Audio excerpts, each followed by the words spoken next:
샬롬, 우리를 하나님의 자녀로 부르시고 성도로 살아가게 하시는 하나님께 감사를 드립니다.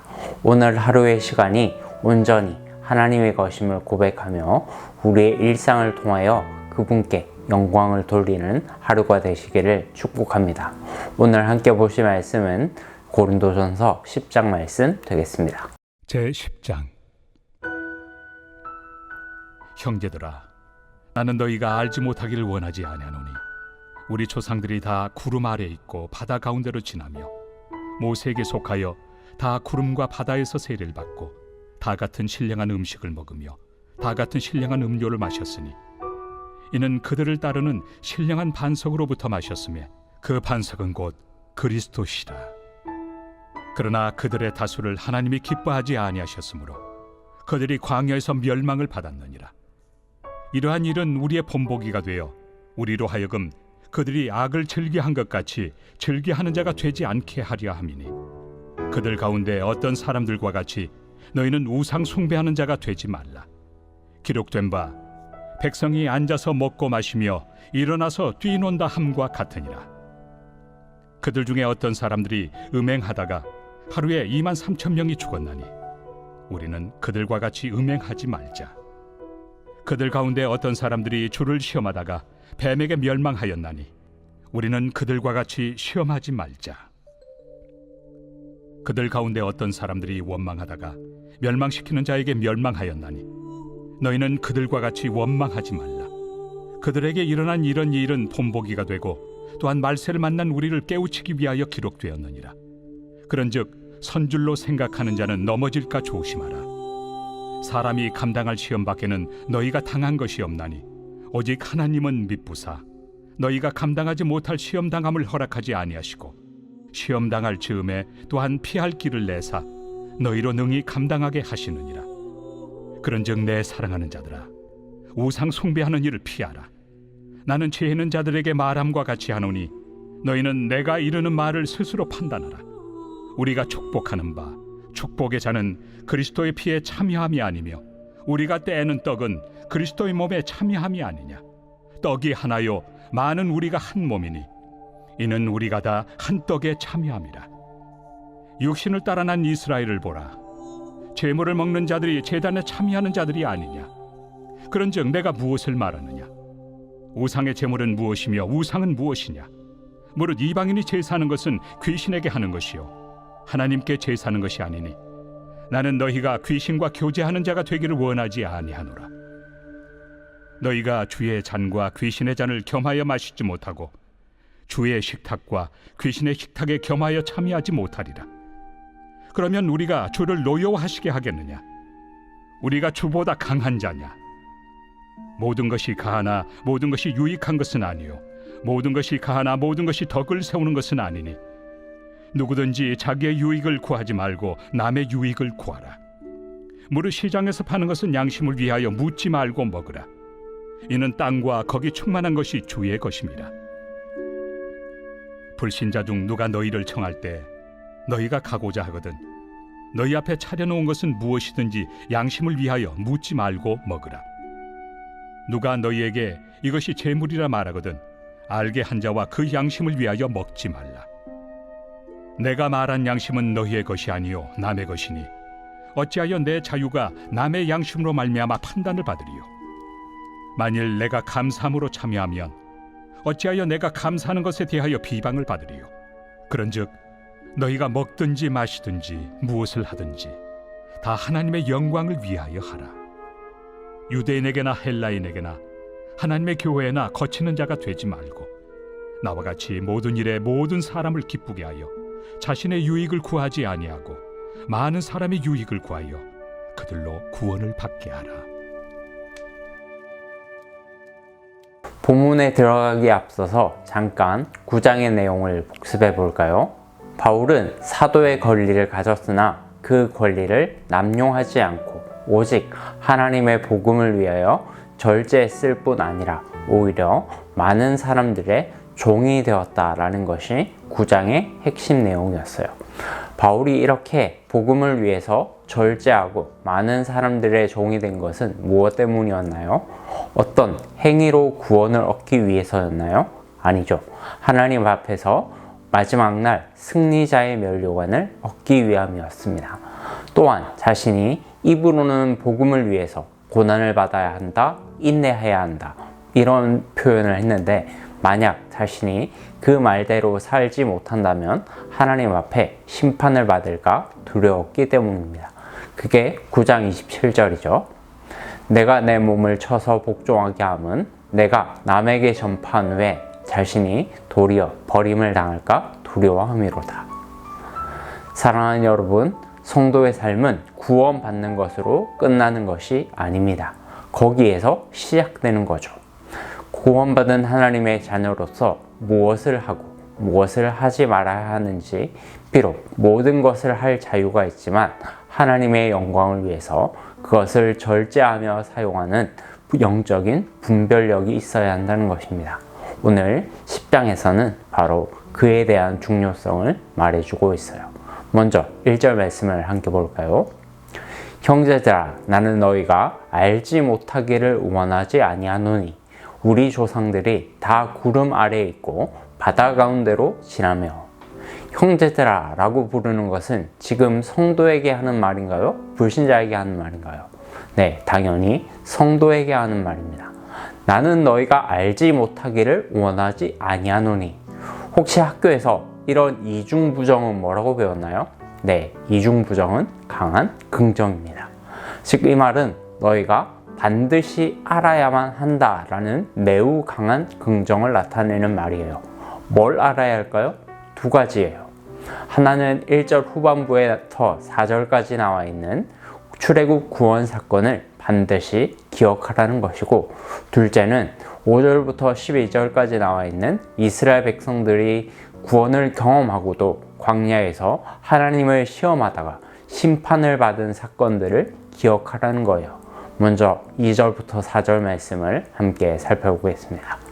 모세에게 속하여 다 구름과 바다에서 세례를 받고 다 같은 신령한 음식을 먹으며 다 같은 신령한 음료를 마셨으니 이는 그들을 따르는 신령한 반석으로부터 마셨음에 그 반석은 곧 그리스도시라. 모세에게 속하여 구름과 바다에 있었다라는 말을 듣는 순간 모든 이스라엘 백성들은 자동적으로 홍해 사건을 떠올리게 되어 있습니다. 그런데 놀랍게도 바울은 그 홍해를 건넌 사건을 세례를 받은 사건으로 재해석을 하고 있는 거예요. 3절에 나오는 신령한 음식은 하늘에서 내려온 만나와 메추라기를 의미하고요. 4절에 나오는 반석에서 나오는 신령한 물은 르비딤 반석에서 나온 물을 의미합니다. 그런데 4절 후반절을 보세요.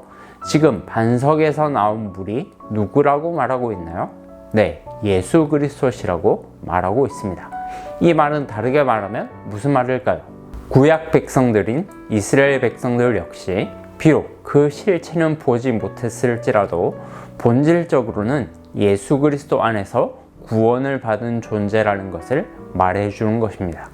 자, 그럼 여기서 질문 하나 할게요. 세례는 구원의 조건인가요? 구원의 표인가요?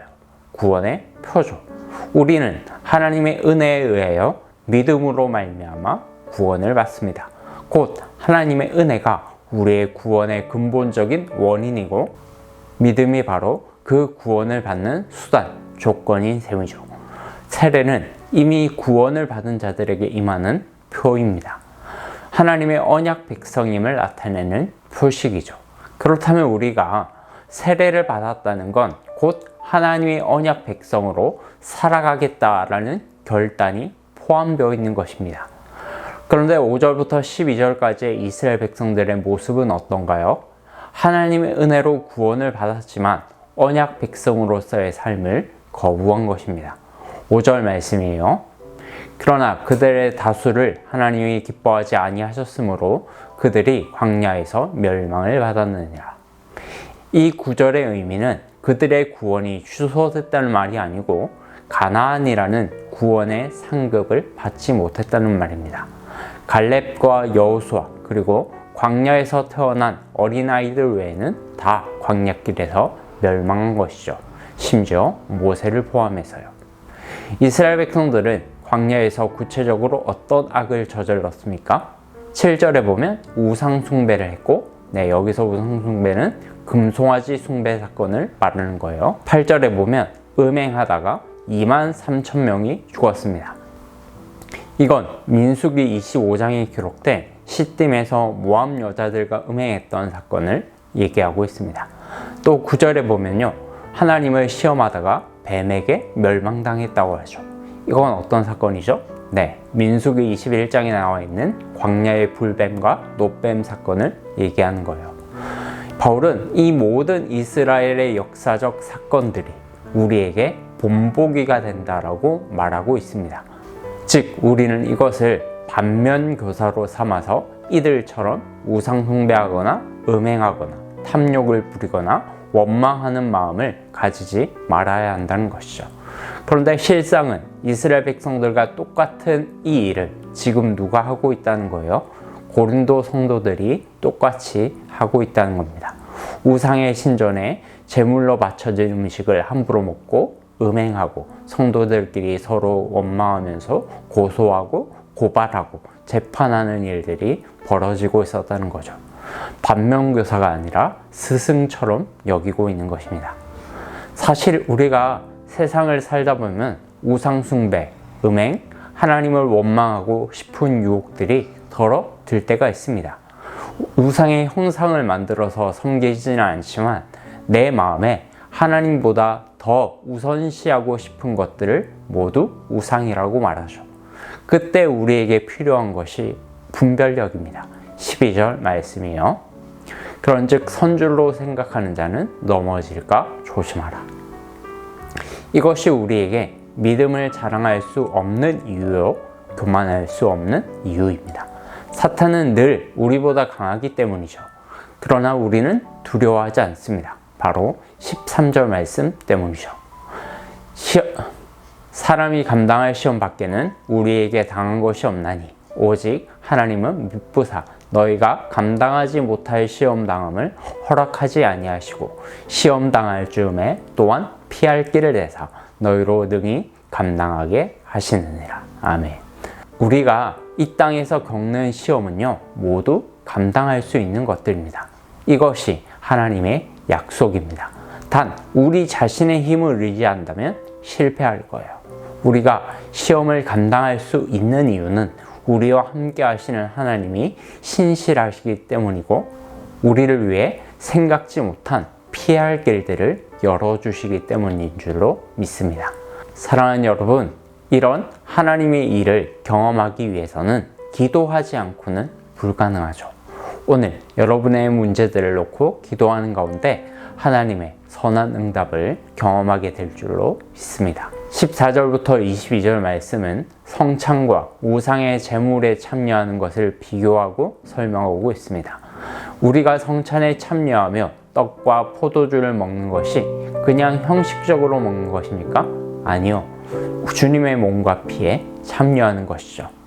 마찬가지로 우상의 제물은 그냥 형식적인 것이 아니라 귀신의 잔치에 참여하는 것이라고 말하고 있는 거예요. 이것이 우상 숭배의 본질입니다. 우상이란 형식적인 음식이나 형상 자체에 있는 것이 아니고 그것을 통해서 나의 열심을 드리거나 나의 욕망을 이루려고 하는 모든 헛된 마음을 가리키죠. 팀 켈러 목사님의 말처럼 우상을 섬기는 자는 실상은 자기 자신을 섬기는 사람인 것입니다.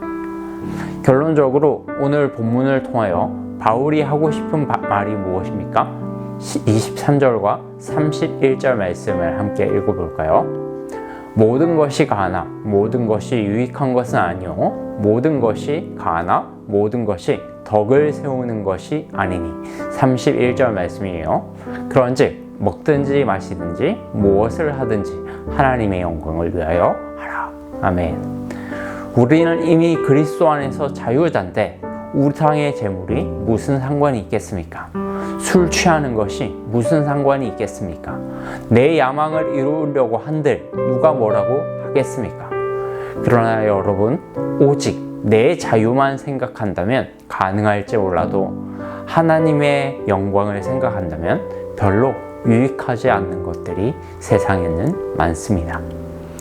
저와 여러분 모두가 내 자유만을 위해서 존재하는 자들이 아니라 다른 사람의 유익을 위해서, 그리고 궁극적으로 하나님의 영광을 위해서 존재한다는 사실을 알고 오늘 우리가 하는 모든 일이 그분의 영광을 나타내는 복된 하루가 되시기를 주님의 이름으로 축복합니다.